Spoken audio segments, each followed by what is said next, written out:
हरे कृष्णा। श्रीमद् भगवद गीता के अध्ययन में आप सभी का स्वागत है। आज हम अध्याय 8 भगवत प्राप्ति से प्रारंभ करेंगे। पिछले अध्याय में भगवान कृष्ण ने ब्रह्म जैसे कुछ शब्दों का उल्लेख किया था।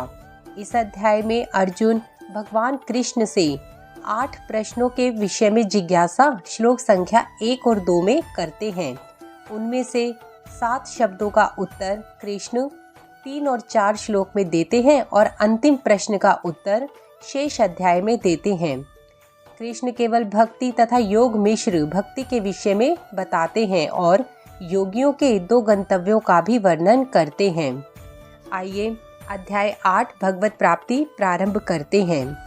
इस अध्याय में भगवान कृष्ण तथा अर्जुन के संवाद के 28 श्लोक हैं, जो इस प्रकार है। अर्जुन ने कहा, हे भगवान, हे पुरुषोत्तम, ब्रह्म क्या है, आत्मा क्या है, सकाम कर्म क्या है, यह भौतिक जगत क्या है, देवता क्या है, कृपया करके ये सब मुझे बताइए।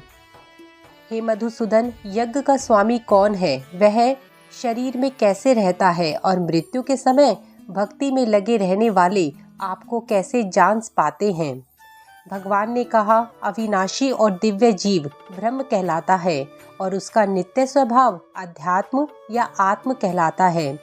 जीवों के भौतिक शरीर से संबंधित गतिविधि कर्म या सकाम कर्म कहलाती हैं।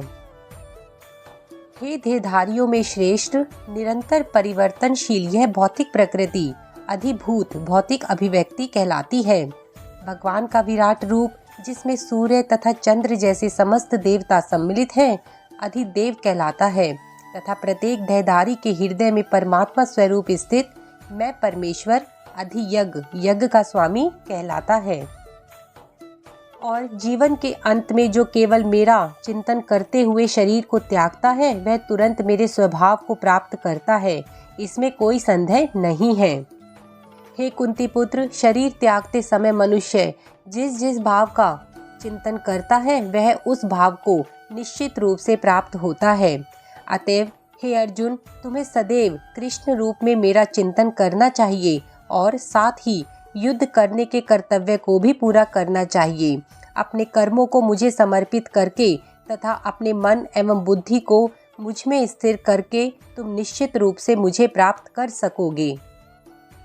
हे पार्थ, जो व्यक्ति मेरा चिंतन करने में अपना मन निरंतर लगाए रखकर अविचल भाव से भगवान के रूप में मेरा ध्यान करता है, वह मुझको अवश्य ही प्राप्त करता है।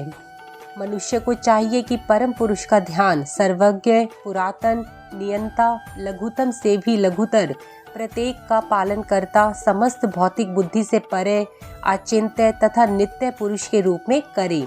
वे सूर्य की भांति तेजवान हैं और इस भौतिक प्रकृति से परे दिव्य रूप है। मृत्यु के समय जो व्यक्ति अपने प्राण को बोहों के मध्य स्थिर कर लेता है और योग शक्ति के द्वारा अविचल भाव से पूर्ण भक्ति के साथ परमेश्वर के चिंतन में अपने को लगाता है, वह निश्चित रूप से भगवान को प्राप्त होता है। जो वेदों के ज्ञाता हैं, जो ओंकार का उच्चारण करते हैं और जो संन्यास आश्रम के बड़े बड़े मुनि हैं, वे ब्रह्म में प्रवेश करते हैं। ऐसी सिद्धि की इच्छा करने वाले ब्रह्मचार्य व्रत का अभ्यास करते हैं। अब मैं तुम्हें वह विधि बतलाऊंगा जिससे कोई भी व्यक्ति मुक्ति लाभ कर सकता है। समस्त इंद्रिय क्रियाओं से विरक्ति को योग की स्थिति कहा जाता है। इंद्रियों के समस्त द्वारों को बंद करके तथा मन को हृदय में और प्राण वायु को सिर पर केंद्रित करके मनुष्य अपने को योग में स्थापित करता है। इस योग अभ्यास में स्थित होकर तथा अक्षरों के परम संयोग यानी ओंकार का उच्चारण करते हुए यदि कोई भगवान का चिंतन करता है और अपने शरीर का त्याग करता है, वह निश्चित रूप से आध्यात्मिक लोकों को जाता है। हे अर्जुन, जो अनन्य भाव से निरंतर मेरा चिंतन करता है, उसके लिए मैं सुलभ हूँ, क्योंकि वह मेरी भक्ति में प्रवृत्त रहता है। मुझे प्राप्त करके महापुरुष जो भक्ति योगी हैं, कभी भी दुखों से पूर्ण इस अनित्य जगत में नहीं लौटते, क्योंकि उन्हें परम सिद्धि प्राप्त हो चुकी होती है। इस जगत में सर्वोच्च लोक से लेकर निम्नतम सारे लोक दुखों के घर हैं, जहाँ जन्म तथा मरण का चक्र लगा रहता है। किंतु हे कुंती पुत्र, जो मेरे धाम को प्राप्त कर लेता है वह फिर कभी जन्म नहीं लेता। मानवीय गणना के अनुसार 1000 युग मिलकर ब्रह्मा का एक दिन बनता है और इतनी ही बड़ी ब्रह्मा की रात्रि भी होती है। ब्रह्मा के दिन के शुभ आरंभ में सारे जीव अव्यक्त अवस्था से व्यक्त होते हैं और फिर जब रात्रि आती है तो वे पुनः अव्यक्त में विलीन हो जाते हैं। जब जब ब्रह्मा का दिन आता है तो सारे जीव प्रकट होते हैं और ब्रह्मा की रात्रि होते ही वे असहायवत विलीन हो जाते हैं। इसके अतिरिक्त एक अन्य अव्यक्त प्रकृति है जो शाश्वत है, इस व्यक्त तथा अव्यक्त पदार्थ से परे है। यह परा श्रेष्ठ और कभी नाश न होने वाली है। जब इस संसार का सब कुछ विनाश हो जाता है तब भी उसका नाश नहीं होता, जिसे वेदांती अप्रकट तथा अविनाशी बताते हैं, जो परम गंतव्य है, जिसे प्राप्त कर लेने पर कोई वापस नहीं आता, वही मेरा परम धाम है। भगवान जो सबसे महान है, अनन्य भक्ति द्वारा ही प्राप्त किए जा सकते हैं।